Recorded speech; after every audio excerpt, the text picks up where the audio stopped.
Alex, hello.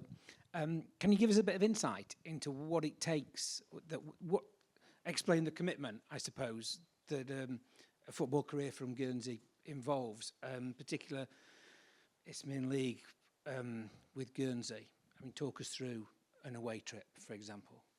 Back then, so it starts on a Saturday morning bright and early. It's probably about a 6 a.m. flight. You fly over for the game, play the game, and then fly straight back home. So it's your whole Saturday gone. But the biggest commitment for me, I think, was when I was a lot younger. Every weekend it would be Friday. I'd fly over to Southampton when I was in the academy with either my mum or dad, and then fly back Sunday night. So at times I was missing, half a day of school on Fridays, and when day release comes in, you're missing a whole Tuesday of school. Obviously, for me, I was buzzing about that, but it's tough for parents at that age to be thinking, is this the right thing to be doing? Taking them out of school for something that isn't promised. So the commitment is huge, and even just your home life growing up from the ages 8 to 12, I was away every weekend. So the only chance I'd get to see my friends or family back home would be during the week. So stuff like that's hard growing up, but thankfully now it was all worth it. I think when I got released, it was pretty upsetting that they almost did that to me. Obviously, I probably wasn't good enough at the time, and they saw that and released me. But it just felt like 4 years of my life had been committed so much to this, and for it to be blown away like that was it was heartbreaking at the time. But I think that definitely helped me. I took maybe three years just playing local football back home, seeing my friends again, enjoying life, seeing family members that I'd not seen for a while, and then got to 16 and I was ready to take that next step again. And Guernsey FC gave me that chance at 16, playing every game there, and then Bristol City came in. So I couldn't be more grateful to all the coaches back home, but especially the ones at Guernsey FC who gave me my chance to play in men's football at such a young age. Was there a point in that period when you thought maybe football wasn't the career that you would follow, and what might have been an alternative? Yeah, of course it was. I think obviously I finished school at 15, and I was not doing anything. I went to college for half a year when I was 16, doing a sport course because I didn't know what else to do. I failed PE at school, so I wasn't great at school. There was nothing really on my mind that I wanted to do. But I think when I definitely hit 15, 16, it was like I really want to go and push and try and be a footballer again. But before that, it was clueless. I didn't know what I was going to do, especially when I was at college at 16 and got my chance at Bristol City. They gave me a trial, and thankfully I scored a hat trick in my trial. So I knew at that point, hopefully I was gonna get signed for them. And since then it's almost just gone uphill. So very proud. And like I said, back then I didn't know what I would have been.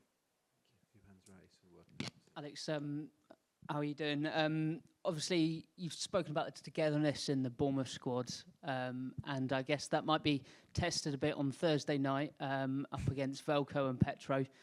Has there been any words between you guys about that side of things? Yeah, of course there has. Spoke to Petro and obviously Velko as well, and I tried to ask Petro if he'd let in a few goals from me, but he wasn't budging on that one. But it was good. He said, even on the game Sunday, he said, we're friends today, but by tomorrow morning we're not friends anymore. So that's just Petro, and that's Velko as well. The Serbian lads, they really enjoy it. They've got good banter as well, and it'd be nice to see them on Thursday. And hopefully, obviously we get the win is the main thing. And when we get back to Bournemouth, I'll make sure I let them know that. And obviously, the other thing is you'll be the third serving Bournemouth player to represent England if you do come on and play after Lou and Callum Wilson. How proud are you of that side of things? And also, has Lou said anything to you about your call-up? Yeah, obviously Lou was really happy for me as being the only one there that's had a call-up. He gave me just bits of advice, told me to enjoy it, and that's just the main thing I've had off a lot of people is to go in there and do what you've been doing at Bournemouth. The lads have seen it in training. They just said, go do what you do here and do it there and show them what you're all about. And, the main thing is enjoy it and learn as much as you can. So, it was nice, obviously, from Lou to have that guy there who's also done it and also been here as well. So, I'm looking forward to it, and I'm going to take their advice on board. Hi, Alex. I spoke to Tony Vance this week from Guernsey, who talked about how perhaps that period in non-league might have actually accelerated your development, the fact that you weren't in an academy while perhaps other kids your age were. I just wondered if you could talk about that and that effect of playing men's football and perhaps how that impacted your development.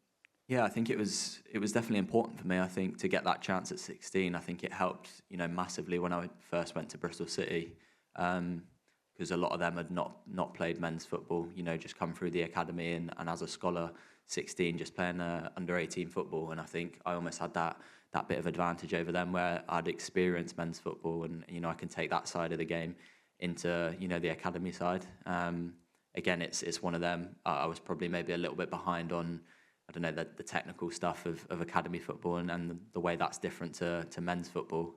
But I think I definitely took my experiences from Guernsey FC and playing in men's football into the scholarship. And obviously it helped massively when I first went up to the first team at Bristol City because, I'd played against men much bigger than me and stronger, faster than me before. So I knew in ways how to deal with it. Obviously I had to learn again a lot from the senior players at Bristol City, but yeah, I'd say definitely at 16 playing men's football, and it's important. And I urge a lot of young players now to get out on loan as soon as they can to learn and understand like the real world of playing men's football. And Tony just mentioned that he found it quite fun to watch you basically dribble around older men who thought you were quite little but couldn't get near you. I just wondered, was that quite fun for you to sort of take the mickey? Yeah, I think the thing about Guernsey is all the lads that were playing for the team, I'd almost grown up knowing and seeing around the place, watching them play football, seeing them in the clubhouses after games. So, I knew a lot of them, and some of them were closer to my age as well. So, it was good when you go in at 15, 16 and you're training with these big lads and they're kicking lumps out of you and you've just got to laugh it off. And, they were brilliant for me, especially away trips, just helped me settle in. Involved with me in the banter and stuff like that. And, that definitely helped and made me feel more comfortable. Yeah, I'm not sure they liked it too much that I came in and started dribbling around, but, it was good. And yeah, we had a good time that season. Hi, Alex. Hey. I just wanted to ask you about your relationship with Maya, because there can't be many people who really truly understand what it's like, the sacrifices you've made, particularly as a family. I mean, but obviously she's played for England already. What advice has she given you going into this? Again, it was more just enjoy it and be yourself, show what you can do, and do what you've been doing for all these years. I mean, she's seen me grow a lot as a person, as a football player as well. I think back in the day when, like I said, when I was back home playing local football, she would have never thought that I'd have gone on to be a professional, and neither would I. So she's obviously so pleased with me. She texted me straight away as soon as she got the news, and it's nice to have someone around who's experienced it and been around the Lionesses and England in general, and she can help me out with advice on playing at the top level and in the top pressured situations. And speaking of the Lionesses, I mean, you obviously are having a fantastic career, but it's quite strange and rare that there's another Alex Scott who's also had a fantastic football career as well. I mean, people must have mentioned it throughout your career that your namesake's also a big personality in football. Can you give us any sort of examples of what it's been like? People sort of mixed you up, or have you ever met her before? The only one I saw the other day was that they said that I've done well getting called up and going on I'm a Celebrity at the same time. That's the only one I've seen so far. But yeah, no, obviously Alex got the female footballer. Obviously we've done amazing things for the country and in an England shirt. So, it's amazing for her and me to have the same name. And I'm not sure if there's been many or ever, if I do get on the pitch on Thursday or Sunday, that have shared the name and both played for the country. But yeah, only the I'm a Celeb shout the other day was the only one I've heard. Thank you, Alex. Best of luck. Thank you. Hi, Alex. Just goes to show that a male England football player can take inspiration now from predecessors like you're from Mayer and Alex Scott. Do you think that shows how football's evolved as a sport?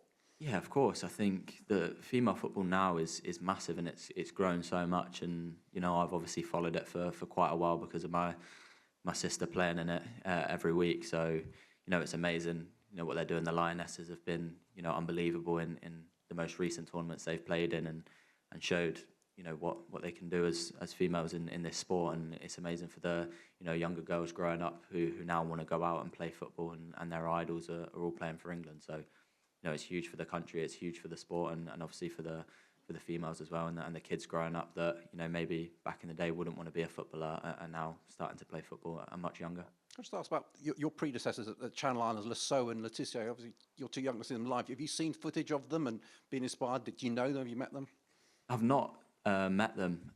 Obviously, seen clips of Matt and the goals he scored, and that's the pressure that comes with it. There was, an unbelievable player in Matt Letitia who came from the island. So for me, it's to try and beat him and go one step further. But obviously, some of the finishes that I've seen from him were outrageous, and I'm not sure I've got them in the locker, but I've got to try and hopefully match him. But it's good to have, another man from Guernsey, and obviously Lasso from Jersey as well to go on and make it on the bigger stage. Can I just clarify one thing? How does a future England international fail PE at school?